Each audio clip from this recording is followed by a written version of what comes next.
நாளில் நிகழ்ந்த செய்திகளை விரைவாக பார்க்க இருக்கிறோம். இது காவேரி எக்ஸ்பிரஸ். வழங்குவதற்காக சிவசங்கரி. நான் ராமகிருஷ்ணன்.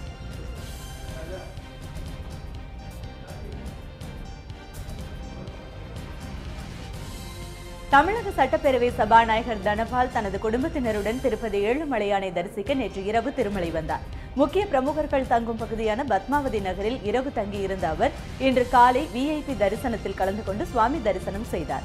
அவருக்கு கோயில் அதிகாரிகள் வேத ஆசீர்வாதம் செய்து தீர்த்த பிரசாதங்களை வழங்கினர். பின்னர் தனபால் கோயிலின் வெளியே வந்ததும் செய்தியாளர்கள் சூழ்ந்து கொண்டு சராமாரியாக கேள்விகளை கேட்டனர். அப்போது அதிமுக பதவியேற்று ஓராண்டு நிறைவடைவதை ஒட்டி கோயிலுக்கு வந்ததாக அவர் தெரிவித்தார். மேலும் செய்தியாளர்கள் கேட்ட மற்ற கேள்விக்கு தனபால் பதில் அளிக்காமல் சென்றுவிட்டார். புதுச்சேரி சட்டப்பேரவை பட்ஜெட் கூட்டத்தொடர் கடந்த 16ஆம் தேதி ஆளுநர் கிரண்பேடி உரையுடன் தொடங்கியது. 17ஆம் தேதி பேரவையில் ஜிஎஸ்டி சட்டம் முன்வரைவு தாக்கல் செய்யப்பட்டு நிறைவேற்றப்பட்டது. அதன்பின் 18ஆம் தேதி முதல் 23ஆம் தேதி வரை பேரவையை ஒத்திவைத்து 24ஆம் தேதி மீண்டும் அவை கூடும் என பேரவைத் தலைவர் வைத்திலிங்கம் அறிவித்திருந்தார். அதன்படி இன்று தொடங்கிய சட்டப்பேரவையில் ஆளுநர் உரைக்கு நன்றி தெரிவித்து சட்டமன்ற உறுப்பினர்கள் பேசினர். அப்போது என்ஆர் காங்கிரஸ் சட்டமன்ற உறுப்பினர் அசோக் ஆனந்த் ஆளுநர் கிரண்பேடியை புகழ்ந்து பேசினார். இதனால் அதிருப்தி அடைந்த காங்கிரஸ் மற்றும் அதிமுக சட்டமன்ற உறுப்பினர்கள் ஆளுநருக்கு எதிர்ப்பு தெரிவித்து அமளியில் ஈடுபட்டனர். மேலும் மாநில வளர்ச்சிக்கு தடையாக உள்ள ஆளுநர் கிரண்பேடி பற்றி என்ஆர் காங்கிரஸ் சட்டமன்ற உறுப்பினர் பேசக்கூடாது என கூச்சலிட்டனர். இதனால் ஆத்திரமடைந்த அசோக் ஆனந்த் வெளிநடப்பு செய்வதாக தெரிவித்தார்.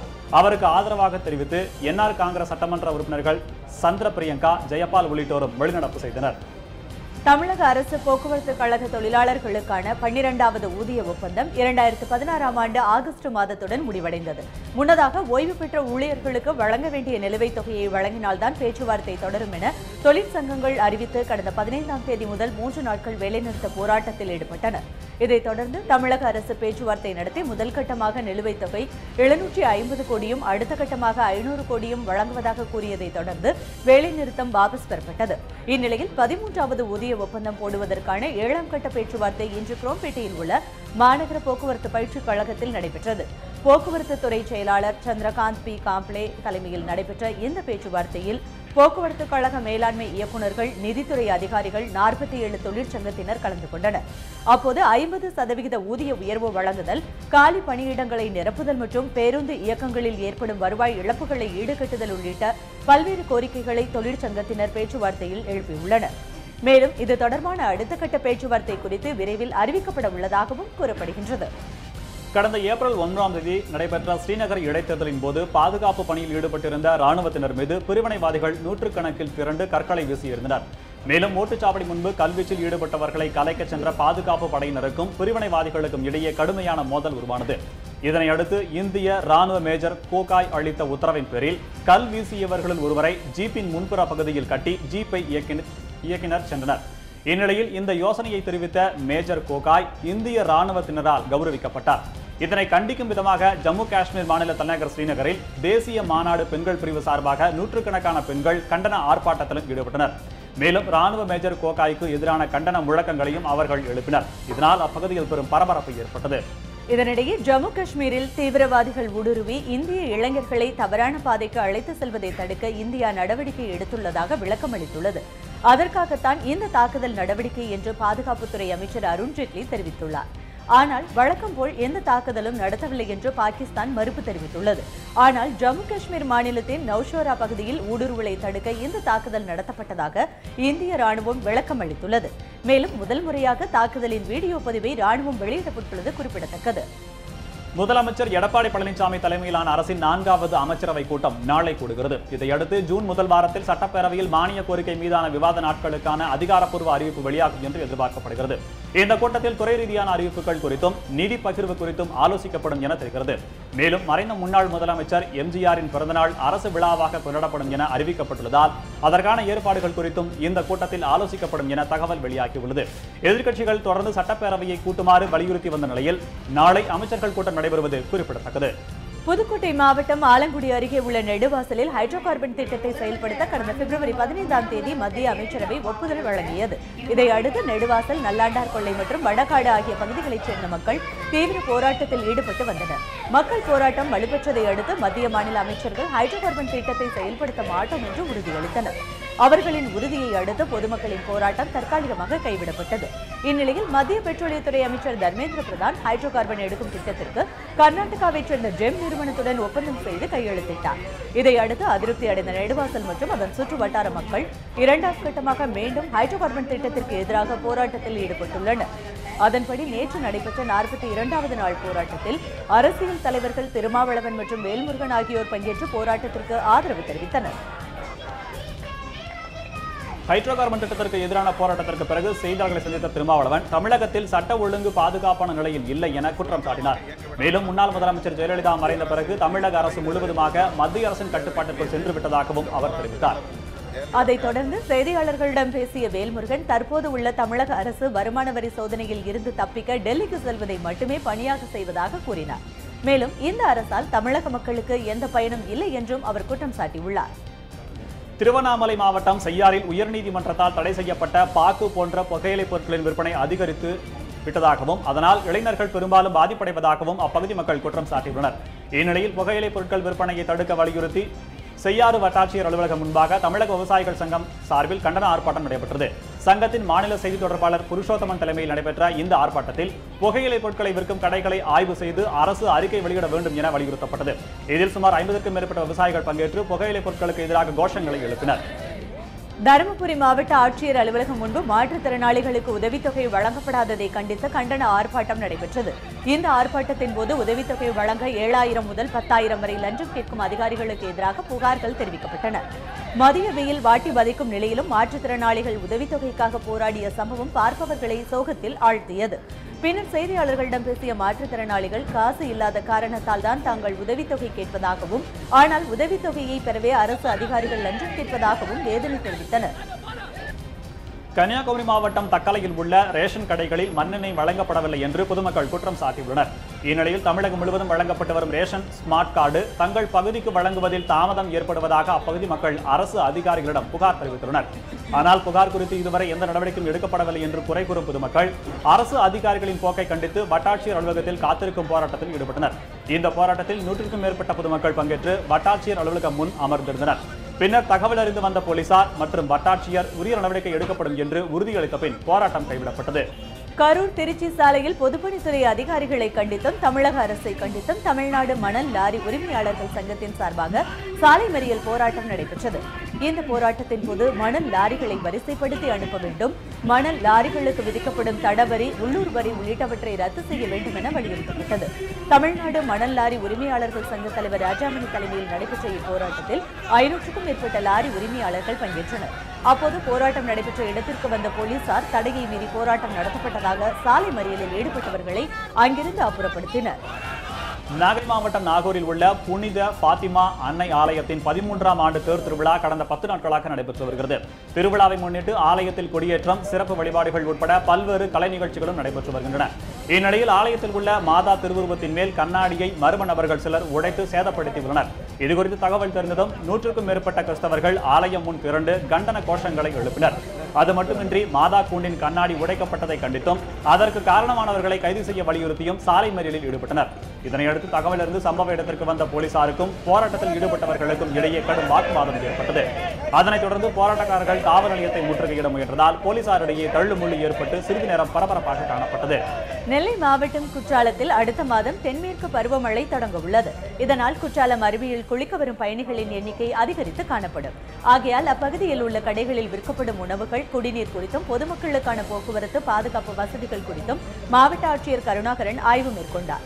இந்த ஆய்வின் போது பிடிபட்ட காலாவதியான உணவுப் பொருட்களை ஆட்சியர் கைப்பற்றினார். மேலும் காலாவதியான உணவுப் பொருட்கள் குறித்து விசாரணை மேற்கொள்ள போலீசாருக்கு ஆட்சியர் உத்தரவிட்டார். திண்டுக்கல் மாவட்டம் பேருந்து நிலையம் அருகே உள்ள தனியார் துணிக்கடைக்கு 2 பெண்கள், ஒரு கைக்குழந்தை உட்பட 6 பேர் வாடிக்கையாளர் போல் வந்துள்ளனர். அப்போது கடை உரிமையாளரின் போக்கை திசை திருப்பி அவர்கள் 50க்கும் மேற்பட்ட ஆடைகளை திருடி பதுக்கியுள்ளனர். இறுதியாக ஒரு ஆடைக்கு மட்டும் பணத்தை செலுத்திவிட்டு அங்கிருந்து புறப்பட்டுள்ளனர். அப்போது வாடிக்கையாளராக வந்திருந்த மற்றொரு தம்பதியினர் தங்கள் பணப்பையை காணவில்லை என கூற கடைசியில் இருந்த சிசிடிவி கேமராவை பரிசோதித்து பார்த்துள்ளனர். அப்போது ஒரே குடும்பத்தைச் சேர்ந்த 6 பேர் 50க்கும் மேற்பட்ட ஆடைகளை திருடுவதை கண்ட கடை உரிமையாளர் அதிர்ச்சி அடைந்துள்ளார்.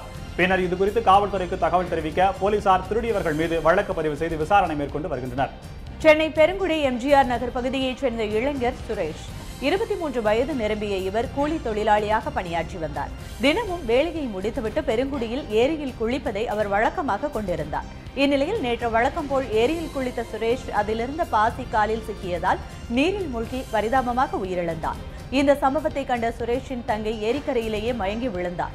பின்னர் தகவல் அறிந்து வந்த மீட்புப் படையினர் சுரேஷின் உடலை மீட்டு பிரேத பரிசோதனைக்கு அனுப்பி வைத்தனர். மேலும் இச்சம்பவம் குறித்து வழக்கு பதிவு செய்துள்ள போலீசார் விசாரணை மேற்கொண்டு வருகின்றனர். நாகை மாவட்டம் மயிலாடுதுறை அருகே உள்ள மகா காளியம்மன் கோவிலில் காவடி திருவிழா நடைபெற்றது. திருவிழாவின் போது வெடிக்க பலரும் வானில் சென்று கொண்டிருக்கும் ராக்கெட் வெடியினை வாங்கி வைத்துள்ளனர். இதில் ஒருவர் வைத்திருந்த ராக்கெட் மீது தவறாக பட்ட தீயால் அந்த ராக்கெட் பட்டாசு வெடித்து சிதறியுள்ளது. இந்த சம்பவத்தில் 4 வயது சிறுமி உட்பட 6 பேர் காயமடைந்தனர். இதையடுத்து அங்கிருந்த மற்றவர்கள் காயமடைந்த 6 பேரையும் மயிலாடுதுறை அரசு மருத்துவமனையில் சிகிச்சைக்காக அனுமதித்தனர். இதுகுறித்து தகவல் இருந்து வந்த மயிலாடுதுறை சட்டமன்ற உறுப்பினர் ராதாகிருஷ்ணன் காயமடைந்தவர்களுக்கு ஆறுதல் கூறினார்.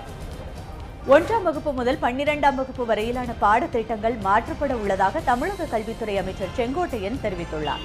இது தொடர்பாக வெளியாகியுள்ள தமிழக அரசின் அரசாணையில் 11, 12ஆம் வகுப்புகளுக்கான பொதுத் தேர்வு மற்றும் மதிப்பெண் மாற்றம் குறித்து வெளியிடப்பட்டது. அதன்படி சிபிஎஸ்இ மேலான பாடத்திட்டத்தை வடிவமைக்க தமிழக அரசு முடிவு செய்துள்ளதாகவும் தமிழகத்தின் மொழி வரலாறு குறித்த பாடங்கள் இடம்பெறும் என்றும் தெரிவிக்கப்பட்டுள்ளது. அத்துடன் 6ஆம் வகுப்பு முதல் 10ஆம் வகுப்பு வரை கணினி பாடம் அறிமுகம் செய்யப்படும் என்றும் அறிவியல் பாடத்தில் கணினி பாடத்தை ஒரு பிரிவாக படிக்கும் வகையில் வடிவமைக்கப்படும் என்றும் அறிவிப்பு வெளியாகியுள்ளது. இதற்காக மாநில கல்வியியல் ஆராய்ச்சி மற்றும் பயிற்சி நிறுவனம் பணிகளை மேற்கொண்டு வருவதாகவும் பள்ளிக்கல்வித்துறை தெரிவித்துள்ளது. ஜெய்ப்பூரில் செய்தியாளர்களிடம் பேசிய மத்திய அமைச்சர் வெங்கையா நாயுடு, பாஜக மத்தியில் ஆட்சி அமைத்து 3 வருடங்கள் ஆகியுள்ள நிலையில் மக்களிடம் இதுவரை ஆட்சிக்கு எதிரான மனநிலை உருவாக்கவில்லை என்று தெரிவித்தார். குடியரசுத் தலைவர் விவகாரம் உள்ளிட்ட எந்த விவகாரத்திலும் எதிர்க்கட்சிகள் கூட்டணி அமைப்பதில் பாஜகவிற்கு பிரச்சனையும் இல்லை என அவர் திட்டவட்டமாக கூறினார். அதனைத் தொடர்ந்து எதிர்க்கட்சிகள் இணையட்டும் என்றும் கூறிய அவர், எதிர்க்கட்சியில் சிலர் ஜெயிலில் உள்ளனர், சிலர் பெயிலில் உள்ளனர் என்று நகைச்சுவையாக விமர்சித்தார். பிரதமர் மோடி அரசின் மீது ஒரு ஊழல் குற்றச்சாட்டும் இல்லை என்பதால் எதிர்க்கட்சிகள் நல்ல நிர்வாகம் மற்றும் செயல் திட்டங்களுக்கு ஒத்துழைக்கலாம் என்றும் அவர் கேட்டுக்கொண்டார். மேலும் பொதுமக்கள் ஊழல், மதவாத, சாதிவாத அரசியல் கட்சிகளின் திட்டத்தை அறிந்திருக்க வேண்டும் என்றும் அப்போதுதான் சிலர் திசை திரும்ப முயற்சிப்பதை அறிய முடியும் என்றும் அவர் கூறினார். சிபிஎஸ்இ கல்வி முறையை விட சிறந்த கல்வி முறையான சமச்சீர் கல்வி முறையை திமுக அரசு கொண்டு வந்தும் அதனை அதிமுக அரசு சரியான முறையில் செயல்படுத்தவில்லை என்று திமுக மாநிலங்களவை உறுப்பினர் கனிமொழி குற்றம் சாட்டியுள்ளார். புதுக்கோட்டையில் நடைபெற்ற ஹிந்தி திணிப்பு கருத்தரங்கில் கலந்து கொண்ட போது செய்தியாளர்களிடம் இதனை அவர் தெரிவித்தார். புதுச்சேரி நகரின் மையப்பகுதியில் உள்ள மீன் அங்காடியால் அப்பகுதியில் போக்குவரத்து நெரிசல் அதிகம் ஏற்படுகிறது. இதை தவிர்க்கும் வகையில் கிழக்கு கடற்கரை சாலையில் 13 கோடி ரூபாய் செலவில் நவீன மீன் அங்காடி கட்டப்பட்டு 4 ஆண்டுகள் ஆகின்றன. திறப்பு விழா கண்டும் 38 மாதங்களாக மக்கள் பயன்பாட்டுக்கு வராத நவீன அங்காடியை திறக்க வலியுறுத்தி இந்திய கம்யூனிஸ்ட் கட்சியின் மீன்வளத்துறை இயக்குநர் அலுவலகத்தை முற்றுகையிட்டனர். மேலும் மீன்வளத்துறை அலுவலகத்திற்குள் உள்ளே செல்ல போராட்டக்காரர்கள் முயன்றதால் போராட்டக்காரர்களுக்கும் போலீசாருக்கும் இடையே தள்ளுமுள்ளு ஏற்பட்டது. இதையடுத்து போராட்டத்தில் ஈடுபட்ட அனைவரையும் போலீசார் கைது செய்தனர். காரைக்காலை அடுத்துள்ள திருநள்ளாறில் அமைந்துள்ள புகழ்பெற்ற சனீஸ்வர பகவான் கோவிலில் கடந்த 21ஆம் தேதி அன்று கொடியேற்றத்துடன் பிரம்மோற்சவம் தொடங்கியது. இந்நிலையில் இன்று காலை சிசிடிவி கேமரா கண்காணிப்பு அலுவலகத்தில் குளிர்சாதன பெட்டியில் மின்கசிவினால் தீ விபத்து ஏற்பட்டு அலுவலக அறை முழுவதும் எரிந்து நாசமானது. மேலும் கோயில் நிர்வாக அதிகாரி அறை மற்றும் அங்கிருந்த டேபிள், சேர் மற்றும் மின் விசிறி உள்ளிட்டவை தீயில் கருகின. அலுவலகத்தில் இருந்த கணிப்பொறிகள், பக்தர்கள் வேண்டுதலுக்காக அளித்திருந்த அனுமதி கடிதங்களுடன் முக்கிய கோப்புகளும் தீயில் எரிந்துள்ளன. தீயணைப்புத் துறையினருக்கு கிடைத்த தகவலை அடுத்து 2 தீயணைப்பு வண்டிகளில் வந்த தீயணைப்புத் துறையினர் தீ மேலும் பரவாமல் தடுத்து அணைத்தனர். தகவல் அறிந்து வந்த மாவட்ட ஆட்சியர் சம்பவ இடத்தை பார்வையிட்டு சென்றுள்ளார். பிரம்மோற்சவம் நடைபெற்று வரும் நிலையில் தேவஸ்தான அலுவலகத்தில் நடைபெற்ற தீ விபத்து சனீஸ்வர பகவானின் பக்தர்களை அதிர்ச்சிக்குள்ளாக்கி உள்ளது. சிபிஎஸ்இ 12ஆம் வகுப்பு தேர்வுகள் ஏப்ரல் மாதம் நடைபெற்றது. இன்று அதற்கான முடிவுகள் வெளியாகும் என எதிர்பார்க்கப்பட்டு வந்த நிலையில் தற்போது வெளியாகாது என அறிவிக்கப்பட்டுள்ளது. நடந்து முடிந்த தேர்வில் கருணை மதிப்பெண் வழங்குவதற்கான விவகாரத்தில் குழப்பம் ஏற்பட்டுள்ளதால் தேர்வு முடிவுகள் தள்ளி வைக்கப்பட்டுள்ளதாக கூறப்படுகிறது. +2 பொதுத் தேர்வில் கேட்கப்பட்ட கடினமான கேள்விகளுக்கு கருணை மதிப்பெண் வழங்கும் வழக்கமான முறையை ரத்து செய்வதாக சிபிஎஸ்இ இயக்குநரகம் அறிவித்தது. இது தொடர்பாக டெல்லி உயர்நீதிமன்றத்தில் தொடரப்பட்ட வழக்கில் சிபிஎஸ்இயின் முடிவுக்கு கடும் கண்டனம் தெரிவித்தது. மேலும் இந்த ஆண்டில் புதிய முடிவுகள் எதையும் அமல்படுத்த வேண்டாம் என உயர்நீதிமன்றம் சிபிஎஸ்இக்கு இயக்குநரகத்திற்கு அறிவுறுத்தியது. இதனைத் தொடர்ந்து சிபிஎஸ்இ கருணை மதிப்பெண் குறித்து இன்று ஆலோசனை நடத்த இருக்கிறது. சிபிஎஸ்இ இயக்குநர் உயர்நீதிமன்ற உத்தரவு குறித்து மத்திய மனிதவளத்துறை அமைச்சர் பிரகாஷ் ஜவடேகரிடம் கலந்து ஆலோசிக்க உள்ளார். இதன் பொருட்டே சிபிஎஸ்இ +2 தேர்வு முடிவுகள் வெளியிடப்படுவது ஒத்திவைக்கப்பட்டுள்ளதாக கூறப்படுகிறது. தமிழகத்தில் கடந்த 4ஆம் தேதி ஆரம்பித்த கத்திரி வெயில் நாளையுடன் நிறைவடைய உள்ள நிலையில் கடந்த 2 வாரங்களாக மாநிலத்தின் பல்வேறு பகுதிகளில் மழை பெய்து வெப்பத்தை தணித்து வருகின்றது. இந்நிலையில் தமிழகத்தின் உள் மற்றும் கடலோர மாவட்டங்களிலும் புதுச்சேரியிலும் வெப்பச்சலனம் காரணமாக இன்று கனமழை பெய்ய வாய்ப்பு இருப்பதாக சென்னை மண்டல வானிலை ஆய்வு மையம் தெரிவித்துள்ளது. மேலும் சூறைக்காற்று வீச வாய்ப்பிருப்பதாக தெரிவித்துள்ள ஆய்வு மையம் பொதுமக்களை எச்சரிக்கையுடன் இருக்குமாறும் அறிவுறுத்தியுள்ளது. தேனி மாவட்டத்திற்கு உட்பட்ட அரசு மருத்துவமனைகளில் தமிழக சட்டமன்ற மதிப்பீட்டுக் குழுவினர் ஆய்வு மேற்கொண்டனர். அதிமுக எம்எல்ஏ நரசிம்மன் தலைமையில் ஆண்டிப்பட்டி அரசு மருத்துவமனையில் ஆய்வு மேற்கொண்ட போது அங்குள்ள சக ஊழியர்கள் இங்கு பணியில் இருந்த 8 மருத்துவர்களில் 3 மருத்துவர்கள் பெரியகுளம் மருத்துவமனைக்கு கூடுதல் பணிக்கு அனுப்பிவிட்டதால் மருத்துவர் பற்றாக்குறை ஏற்பட்டுள்ளதாக புகார் கூறினர். இதனால் சக மருத்துவர்களுக்கு கூடுதல் பணிச்சுமை ஏற்பட்டுள்ளதாகவும் மகப்பேறு அறுவை சிகிச்சை மருத்துவர், பிரேத பரிசோதனை மருத்துவர்களை கூடுதலாக நியமிக்க வேண்டும் என்றும் அவர்கள் கோரிக்கை விடுத்தனர். மேலும் மருத்துவமனையில் அடிப்படை வசதிகளை இன்னும் மேம்படுத்தி தர வேண்டும் என்றும் ஊழியர்கள் வலியுறுத்தினர்.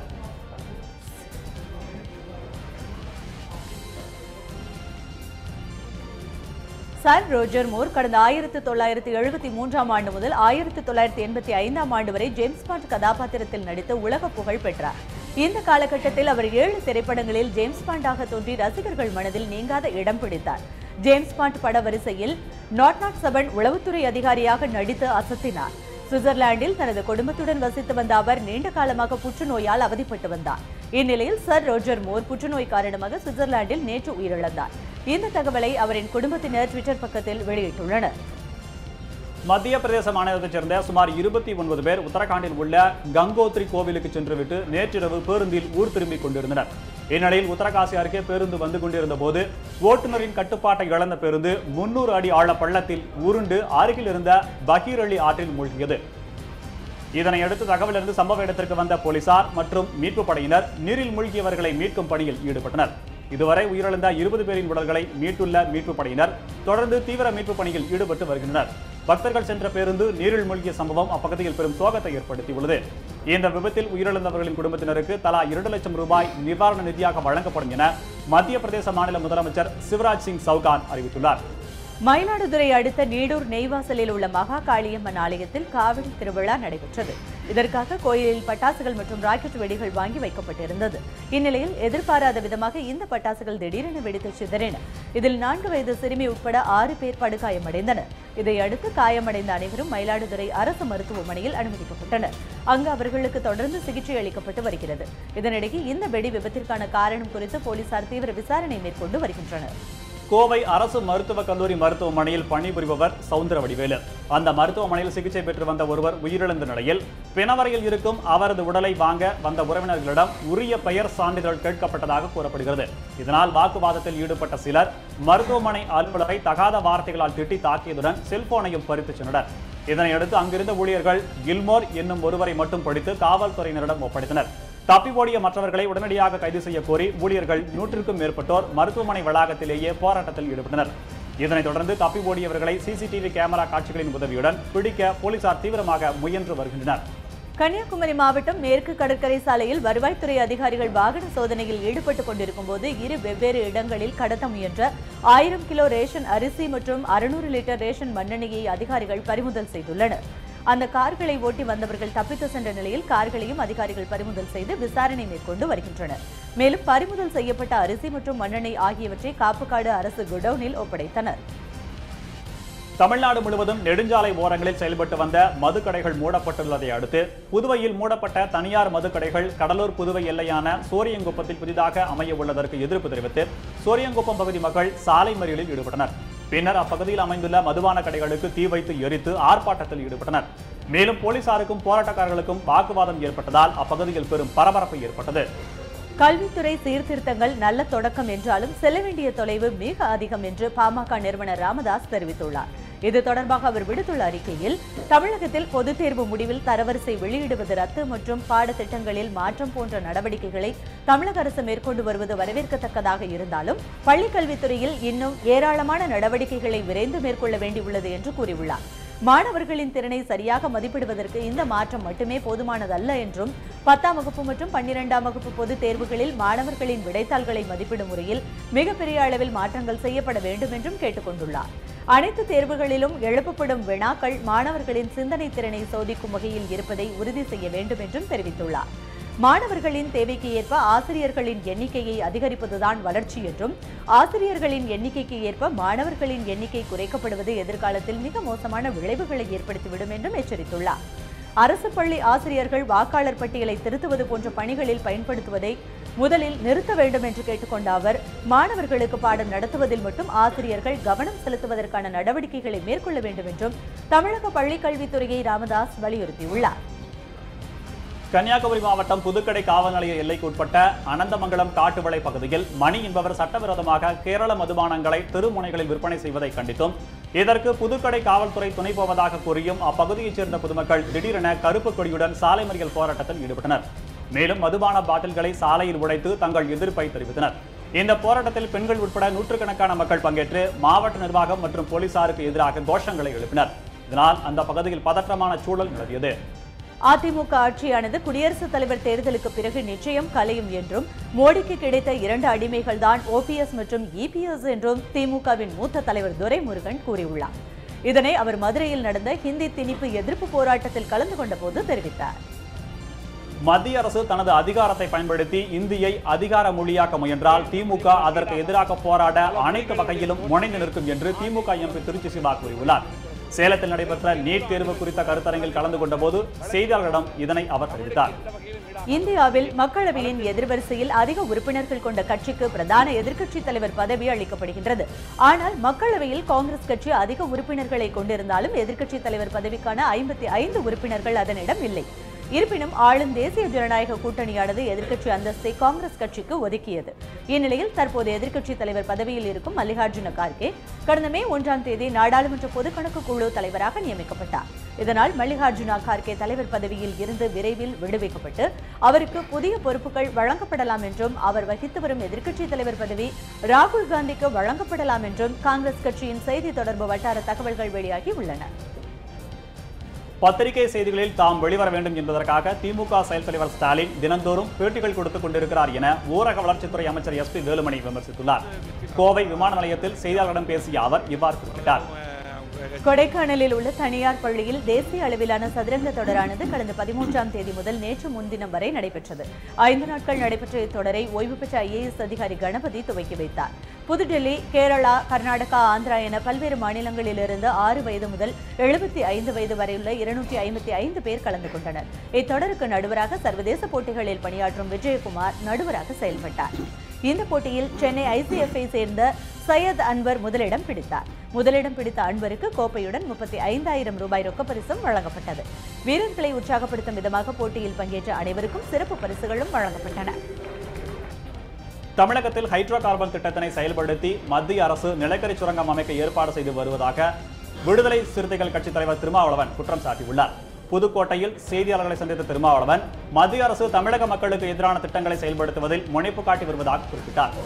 சென்னையை அடுத்த ஆவடியில் உள்ள தனியார் பள்ளி வளாகத்தில் திருவள்ளூர் மாவட்டத்திற்கு உட்பட்ட ஆவடி, பட்டாபிராம், திருமல்லிசை உள்ளிட்ட பல்வேறு பகுதிகளைச் சார்ந்த 63 பள்ளிகளிலிருந்து சுமார் 198 பேருந்துகளில் ஆய்வு மேற்கொள்ளப்பட்டது. அவசர வழி, முதலுதவி பெட்டி, வாகனத்தின் தரை அடித்தளம், வேக கட்டுப்பாட்டு கருவி உள்ளிட்ட 16 நிபந்தனைகளை அடிப்படையாக கொண்டு ஆய்வு மேற்கொள்ளப்பட்டது. இதில் விதிமுறைகளை பின்பற்றாத 18 வாகனங்கள் நிராகரிக்கப்பட்டன. இந்த ஆய்வானது பூந்தமல்லி வட்டார போக்குவரத்து துறை மேலாளர் நெடுமாறன் தலைமையில் நடைபெற்றது. இந்த ஆய்வில் திருவள்ளூர் மாவட்ட கோட்டாட்சியர் திவ்யஸ்ரீயும் கலந்து கொண்டு ஆய்வு மேற்கொண்டார். கர்நாடக மாநிலம் பெங்களூருவில் நேற்று சூறாவளி காற்றுடன் கனமழை பெய்தது. இதனால் நகரின் வடக்கு மற்றும் தெற்கு பகுதிகளில் மரங்கள் முறிந்து விழுந்து பலத்த சேதமடைந்தது. மேலும் அனப்பாளையா, கொடிப்பள்ளி, ராஜாஜி நகர் மற்றும் மல்லேஸ்வரம் உள்ளிட்ட பல்வேறு பகுதிகளில் இடியுடன் கூடிய கனமழை பெய்ததால் மரங்கள் முறிந்து சாலைகளில் நிறுத்தி வைக்கப்பட்டிருந்த வாகனங்களின் மீது விழுந்ததால் பெரும் சேதம் ஏற்பட்டது. இதனால் மின் கம்பங்கள் உட்பட மின் மாற்றிகளும் சேதமடைந்ததால் மின்சார விநியோகம் முற்றிலும் துண்டிக்கப்பட்டது. இதையடுத்து பாதிக்கப்பட்ட இடங்களுக்கு வந்த மின்துறை ஊழியர்கள் மின் மாற்றிகளை சரி செய்யும் பணியில் ஈடுபட்டு வருகின்றனர். இதனால் அப்பகுதியில் வாகன ஓட்டிகள் மற்றும் பொதுமக்கள் மிகுந்த சிரமத்திற்கு ஆளாகியுள்ளனர். இத்துடன் காவேரி எக்ஸ்பிரஸ் செய்திகள் நிறைவடைந்தன. நடுநிலையான செய்திகளை முழுமையாக அறிந்து கொள்ள பயணிப்போம் காவேரி நியூஸ் தொலைக்காட்சியுடன். புதிய செய்திகளை அறிந்து கொள்ள kaverininews.tv என்ற இணையதளத்தை பார்க்கவும். வணக்கம்.